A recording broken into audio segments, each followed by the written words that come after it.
아멘. 용서할 수 있을까라는 제목으로 말씀을 전하려고 합니다. 여러분들 용서해 보셨나요? 용서라는 주제는 무겁기도 하고요. 쉽지 않은 거예요. 그럼에도 불구하고 우리가 용서하는 경험들을 하는 경우도 있습니다.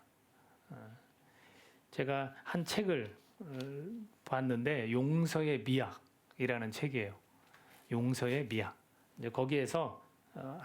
거기에서 주는 그 이야기가 있습니다. 우리는 의당해야 하기 때문에 용서를 하는 것이 아니라 치유받을 준비가 되어 있을 때 용서를 한다 라고 되어 있어요. 용서는 그냥 무조건 하는 게 아니라는 거예요. 내가 치유받고 싶다, 내가 이제 좀 거기에 자유하고 싶다 라고 할 때 용서가 이제 시작된다는 거죠. 그러면 어떤 경우에 이러한 것들을 우리가 시작할 수 있을까? 용서할 수 있는 면허증을 갖게 된다라는 표현을 써요. 근데 그것이 내용이 뭐냐면 세 가지가 내용이 있습니다. 내가 용서할 수 있는 지금 면허증을 취득했다라는 거는 첫 번째로 내가 상처를 입었다는 거예요. 내가 상처를 입었다. 그리고 두 번째는 내가 부당한 일을 당했다. 그리고 세 번째가 우리에게 용서하려는 소망이 있다. 나는 상처도 있고 정말 누가 봐도 이건 부당한 일을 내가 당했어. 그렇지만 내가 용서할 마음은 있어. 이게 바로 용서할 수 있는 면허증을 이제 갖게 됐다라는 겁니다. 그리고 조금 전에 말씀드렸지만 용서를 하는 경우도 있고 못하는 경우도 있어요. 쉽지 않거든요. 오랫동안 가져가는 경우도 있습니다. 그랬을 때 용서를 한 경우 대부분의 3단계로 나타난대요. 이게 세 가지로, 거의 세 가지로 나타난다는데, 그래서 용서의 3단계라고 그렇게 표현을 하는데, 이 3단계를 보면 첫 번째, 이런 과정을 거친다는 건데, 첫 번째, 자기에게 상처를 준 사람의 인간다움을 재발견한다라는 거예요. 그 사람의 인간다움은 뭐 좋은 면만 생각하는 게 아니라 완악하고 강팍하고 나쁜 면도 있겠죠. 그러니까 이제 다시 한번 그 인간에 대한, 그 사람에 대한 그런 인간다움, 그거를 재발견한다는 거고요. 두 번째 과정은 보복할 권리를 포기한다는 거예요. 내 복수해야겠다. 이 복수는 당사자에게도 나타나지만 다른 사람한테 이게 투사될 때도 있거든요. 다른 사람에게 드러날 때도 있어요. 그러니까 그것을, 그 권리, 내가 보복해야지, 두고 보자, 이거를 포기하는 거. 그 다음 세 번째가 용서할 사람에 대한 감정을 바꾼다는 거예요. 이제는 그 사람을 만약 미워했다면 이런 감정이 바뀌어지는 거예요. 이런 과정을 거친다는 겁니다. 지금 우리가 읽은 이 본문은 사실 이런 개인의 어떤 각각의 그런 어떤 상처 입은 것에 대한 용서, 이거하고는 조금 차원이 다릅니다. 제가 그 책에서 말씀드린 것도 혹시 개인이 갖고 있는 상처가 있는 분들을 위해서 잠깐 도움이나 될까 말씀드린 거고요. 오늘 본문은 이와는 조금 다른 내용입니다. 왜냐하면 이 마태 공동체 내에 주어진 이 글이 교회 공동체 죄를 짓는 일에 대한 설명을 지금 해주고 있거든요.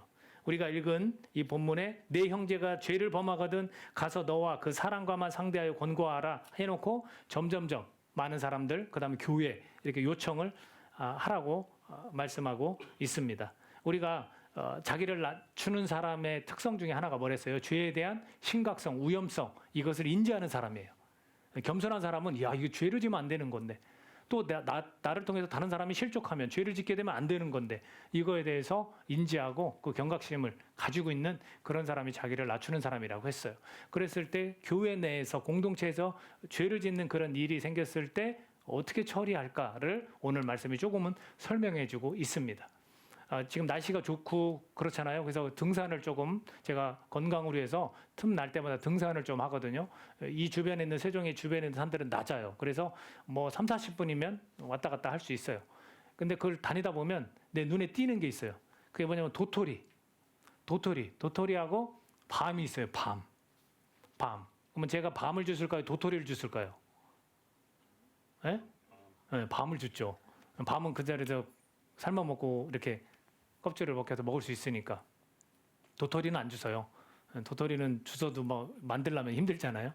근데 그 밤을 주술 때 제가 이 밤 가시가 있잖아요. 그 가시를 건드려서 제 두 번째 손가락에 가시가 박혔어요. 근데 이 가시가 처음에 몰랐어요. 근데 집에 왔는데 자꾸 여기가 막 아픈 거예요, 통증이. 근데 여기만 아픈 게 아니라 막 전체적으로 신경이 쓰이는 거야. 그 조그만 가시. 그래서 제가 혼자 빼고 하다가 안 돼서 저희 아내가 빼줬어요. 그래서 제가 우리 아내한테 시간은 좀 지났지만 생각하니까 고맙다는 말을 안 했더라고요. 그래서 그래도 가시 빼준 게 얼마나 고마워요. 그래서 여보 가시 빼줘서 고마워요. 이렇게 얘기를 했거든요. 근데 이 가시를 딱 빼고 나니까 진짜 조그만 거예요. 보이지도 않아요. 근데 얼마나 시원한지 너무 좋더라고요. 근데 저는 왜 주님께서 공동체의 이 죄를 이렇게 심각하게 생각하고 이거에 대해서 처리하는 방법을 알려주셨는가? 이만큼 아주 작은 일인 것 같지만 교회라는 공동체에서는 죄가 생기면 그만큼 전체 이 한 몸이라고 그랬잖아요. 그러니까 이 몸이 다 영향받는 거예요. 이 조그만 거 하나 때문에. 그래서 이것이 얼마나 큰 파장을 일으킬지를 주님께서 아시기 때문에 이것을 우리에게 알려주신 게 아닌가 이런 생각이 듭니다. 그러니까 그냥 뭐 어느 구석에서 혼자 죄를 진 거 나와 무슨 상관이야가 아닌 거예요. 공동체는 하나고 정말 그 공동체 하나에 이 죄가 생기거나 누가 마음이 상한 심령으로 어떤 사람의 죄 때문에 힘들어하고 어려워한다면 전체가 아픈 거예요, 사실은. 전체가. 그래서 그것을 오늘 이야기를 해주시고 있는데 죄 지은 자에 대한 절차가 있다는 것을 말씀하신 게 15절부터 17절까지예요. 처음에는 어떻게 합니까? 그 사람과만 상대하라는 거예요. 당신이 그 죄 때문에 내가 상처를 입었다. 당신의 이 죄는 빨리 하나님 앞에 회개해야 된다. 이런 것들을 1대1로만 하라는 거예요.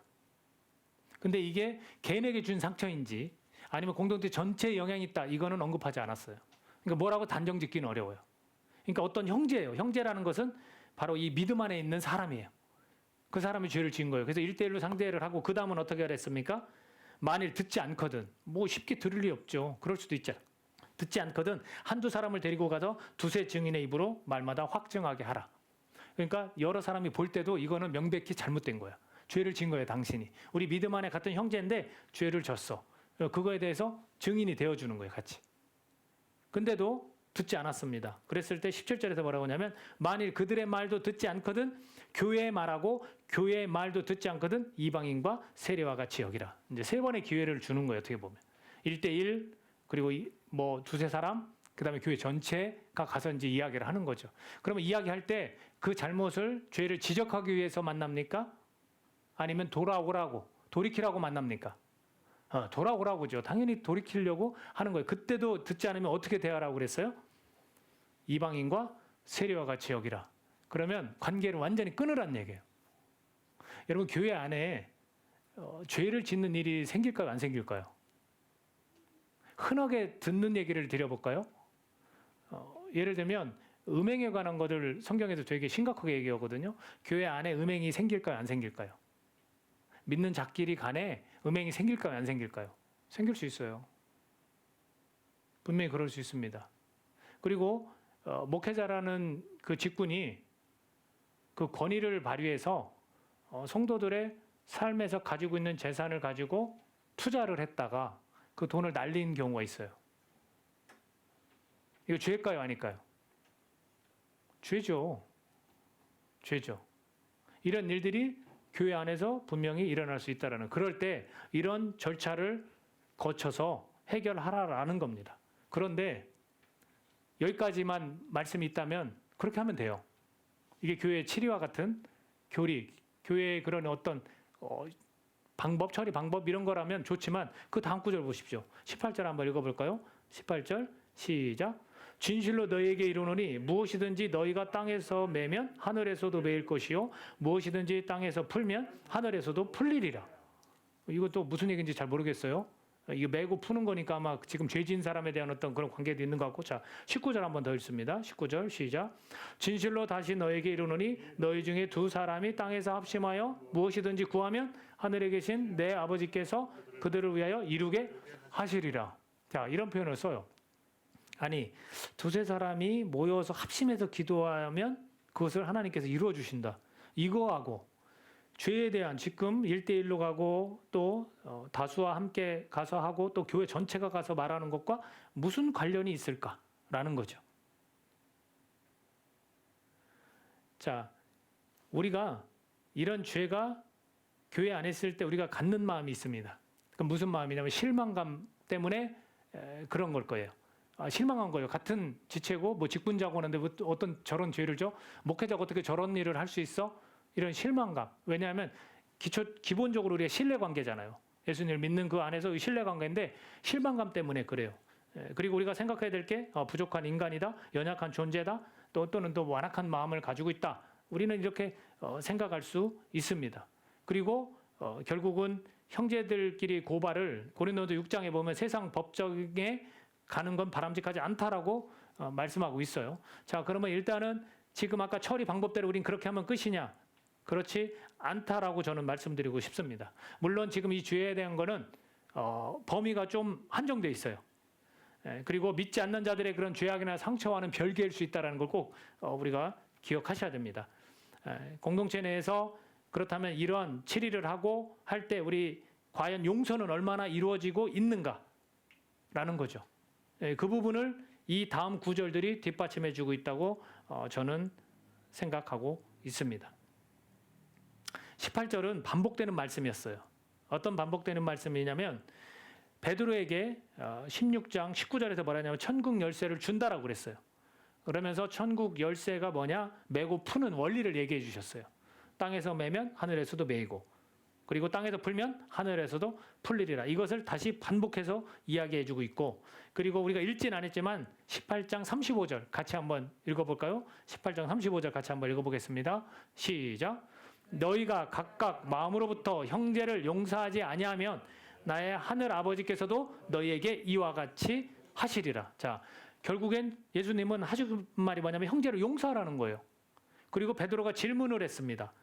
우리가 읽은 20절 마지막 그 다음 21절에서 그때에 베드로가 나와 이르되 주여 형제가 내게 죄를 범하면 몇 번이나 용서하여 주리이까? 7번까지 하오리이까? 이런 질문을 했어요. 이런 질문과 예수님의 마지막 말씀을 가지고 이것이 뒷받침해 주는 게 뭐냐면 그렇게 사람을 이방인과 세리처럼 무조건 취급해라 라는 것이 끝이 아니라는 거죠. 그리고 지금 말씀하신 그 매고 푸는 원리 그리고 두세 사람이 합심하여 기도하는 거 이루어진다. 자, 이거를 제가 좀 말씀을 드리고 싶습니다. 자, 지금 이 두세 사람이 합심하여 구하는 것을 동떨어진 구절로 본다면 뭡니까? 간구를 들어주신다는 거예요. 하나님의 자녀들을 믿는 사람이 두세 명이 지금 막 힘을 합해서 기도해. 우리가 이 구절로 잘 쓰거든요. 힘을 합해 기도하면 하나님 들어주신다는 거예요. 근데 이 구절이 지금 이 문맥상 서로 앞뒤 구절을 그 가운데 끼어 있거든요. 동떨어져 놓기에는 조금 무리가 있습니다. 이것을 문맥상 보면 뭐냐면 용서를 이루게 하신다는 거예요. 그러면 두셋이 구하는 건 뭘까요? 모든 걸 이루게 한다는 것도 맞아요. 두셋이 같이 기도하는 거 모든 걸 이룬다는 것도 맞지만 이 문맥상 보면 두셋이 기도하는 게 뭘까요? 그 죄를 진 형제를 놓고 기도하는 거예요. 예를 들면 한 사람이 갈 때, 두 사람, 세 사람이 갈 때, 교회가 갈 때 받아들이게 해달라. 이걸 회개하고 돌아오게 해달라. 바로 이런 기도인 거예요. 우리가 드리는 이 합심의 기도가 뭐냐면 한 형제가 지금 공동체 내에서 죄 때문에 여러 사람들이 힘들어하고 어려워하는 가운데 이 형제도 얼마나 고통스럽고 어렵겠습니까? 이 죄 때문에 죄책감에 시달리고 이 사람이 하나님 앞에 회개하고 돌아오라는 거죠. 이런 기도를 합심해서 함께 하라는 거예요. 그러면 그 사람은 그 땅에서 매인 게 되겠습니까? 푸른 게 되겠습니까? 푸는 게 되죠. 그럼 하늘에서도 어떻게 해요? 푸는 거예요. 근데 한 형제가 땅에서 매인 거예요. 용서도 안 되고 예를 들면 그 죄를 짓고 그냥 그대로 머무르고 있고 이런 것들을 도와주라는 거죠. 그렇게 이 말씀을 우리가 해석할 수 있습니다. 그랬을 때 예수님께서 마지막에 말씀하신 것처럼 형제를 용서할 수 있는 방향으로 가라는 거예요. 그래서 절차에서 모든 것이 정리되는 듯 하지만 더 요구되는 것이 있다라는 거예요. 더 요구되는 것이. 그것이 합심하여 그 형제를 위해서 같이 기도하라는 거예요. 돌아올 수 있도록. 그러니까 그러면서 말씀하신 게 뭐냐 20절이에요. 보세요. 같이 한번 읽어볼게요. 20절 시작. 두세 사람이 내 이름으로 모인 곳에는 나도 그들 중에 있느니라. 자, 이거를 또 우리가 해석할 때 야, 두세 사람이 힘을 합해 기도해. 그럼 주님 우리 같이 계신 거야. 이런 표현 쓰잖아요. 그러면 여러분 상식적으로 생각해 보세요. 주님이 가시적으로 보여요, 안 보여요? 안 보여요. 근데 어떻게 함께 할 수 있는 겁니까? 그냥 우리가 상상으로 주님 그냥 계신 거야? 이렇게 생각할까요? 보십시오. 가시적으로 나타낸 모습이 뭔지. 형제가 죄를 졌습니다. 공동체 하나인 공동체가 속상하고 힘들고 그래 어수선해요. 근데 두세 사람이 진짜 합심해서 힘으로 기도했어요. 회개하게 해달라. 다시금 이 공동체 일원으로서 하나님 앞에 회개하고 이 모든 것들이 우리가 법정으로 가져가지도 않고 세상 법정으로 가져가지도 않고 이 안에서 이것이 원만하게 해결될 수 있도록 그렇게 다시금 한 몸으로 묶여질 수 있도록 도와주십시오. 그랬을 때 이것이 해결됐어요. 그러면 주님이 거기 계신 겁니까? 안 계신 겁니까? 계신 거죠. 용서가 있는 곳, 회복이 있는 곳, 그거는 가시적으로 주님이 계시다고 우리가 느낄 수 있는 거 아닙니까? 그냥 두세 사람이 기도하는데 주님이 계신다가 아니라 이걸 통해서 우리가 기도했더니 하나님께서 이 문제를, 이 심각한 죄에 대한 문제를 해결해 주셨다. 야, 이 용서가 있는 현장에 그 얼마나 눈물과 포옹과 감격이 있겠습니까? 그 자리에 예수님은 계신 거예요. 그러니까 내가 그런 현장에 같이 있겠다라는 거예요. 그럼 우리도 느낄 수 있는 거죠. 야, 주님 살아계시구나. 주님이 있구나. 라는 거예요. 그랬더니 베드로가 나섭니다. 베드로가 나서서 뭐라고 하냐면 질문을 하죠. 이거는 누구나 가질 수 있는 궁금증일 수 있어요. 만약 어떤 형제가 접니다. 주님이 사랑하는 베드로 저예요. 저에게 죄를 범했어요. 그럼 제가 몇 번 용서해 주면 됩니까? 이렇게 이야기해요. 그래서 자기가 맥시멈 최고로 잡아요. 몇 번? 7번. 자, 여기에서 베드로의 이 질문은 조금 진보적인 믿음을 보인 거예요. 왜냐하면 이 당시의 가르침에 의하면 서기관들의 가르침에 의하면 몇 번을 용서해 주냐면 3번. 3번까지만이에요. 지금 교회의 이 치리 방법처럼 처리하는 그 절차처럼 3번까지거든요. 근데 베드로는 더 나아가서 몇 번? 7번을 얘기했어요. 그러면 누가 봐도 이건 완벽한 것처럼 보여요.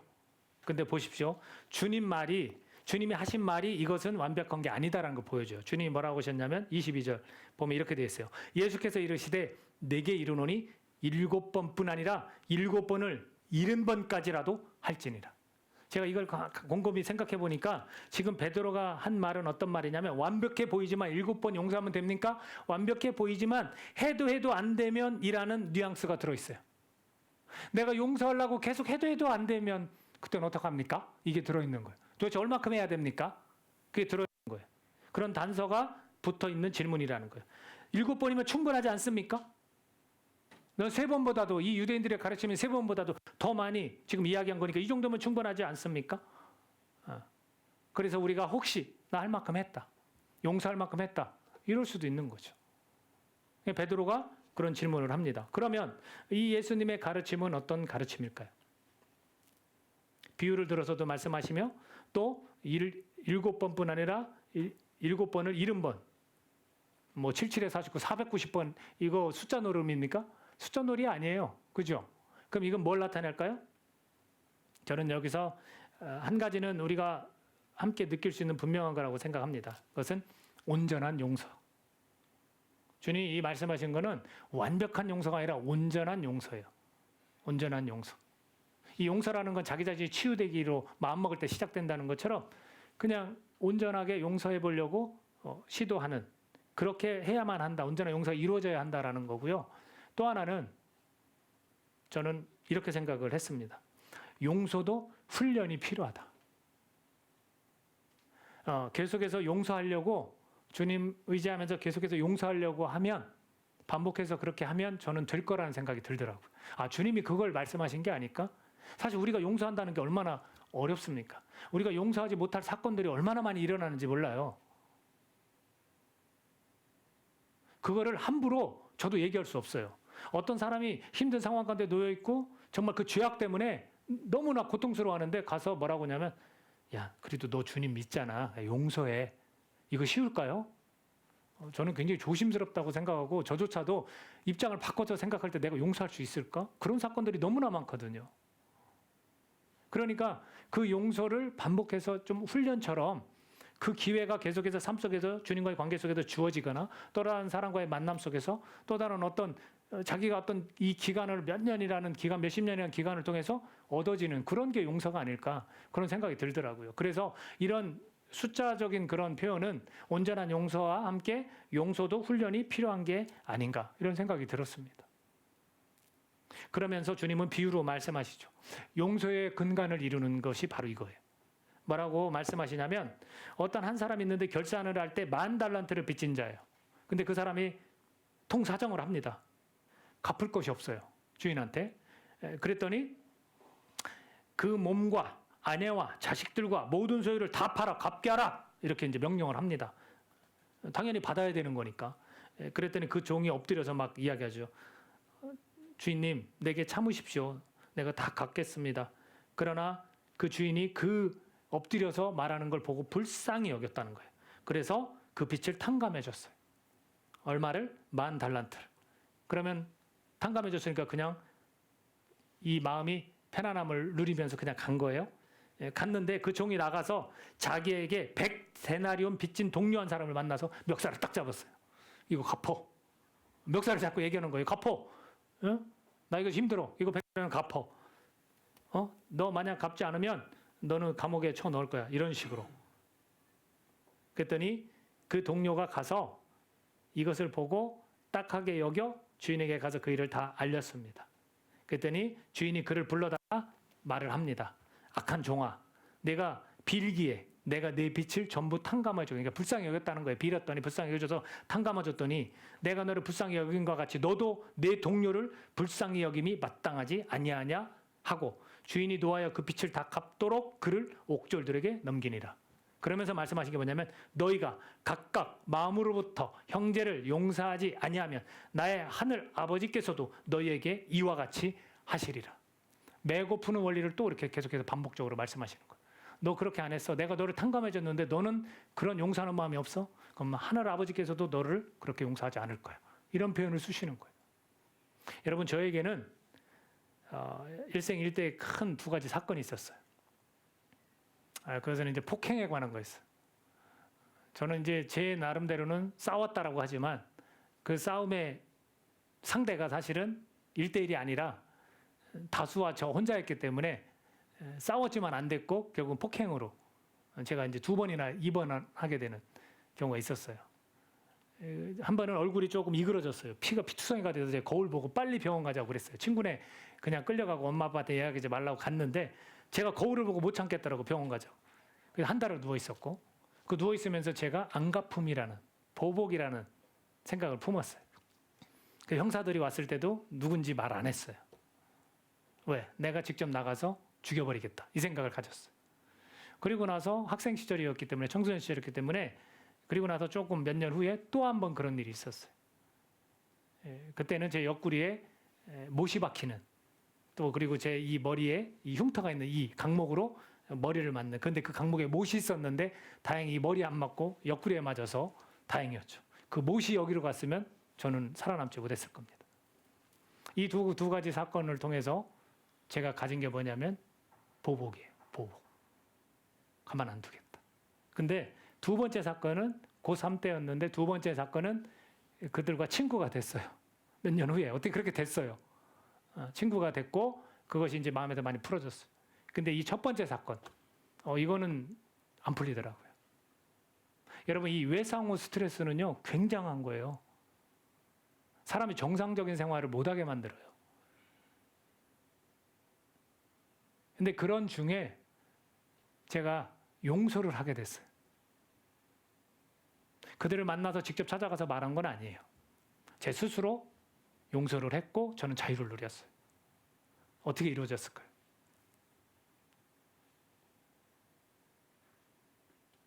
제가 복음 밖에 있을 때는 용서하지 못했어요. 정말로 보복할 생각밖에 안 했어요. 그래도 내 삶이 잘 풀리느냐? 안 풀려요. 앙심 품고 살아가면요, 뭘 해도 잘 안 돼요. 근데 내가 복음에 들어왔을 때 내가 용서하게 됐어요. 혼자 시간을 갖고 기도하면서 용서하게 됐는데 그때 제가 용서할 수 있었던 건 바로 지금 비유로 말씀하신 이 탕감의 법칙 때문에 그랬어요. 탕감의 법칙. 그리스도인은 더 탕감받은 자들이다라는 거예요. 나는 이것 때문에 내가 용서받았잖아요. 내 삶이 엉터리고 내가 정말 죽을 수밖에 없는 죄인인데 이런 엉터리인 나를 주님께서 용서해 주신 거예요. 그러니까 내가 생각한 게 뭐냐면 용서받지 못할 사람이 없네.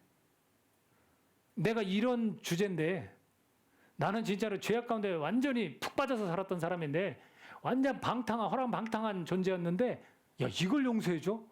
그럼 용서받지 못할 사람 없잖아. 결론에 도달한 거예요. 그리고서 노력한 거죠. 노력했어요. 그게 그럼 단번에 이거 깨닫고 그래 오늘부터 용서 끝 이렇게 될 것 같아요?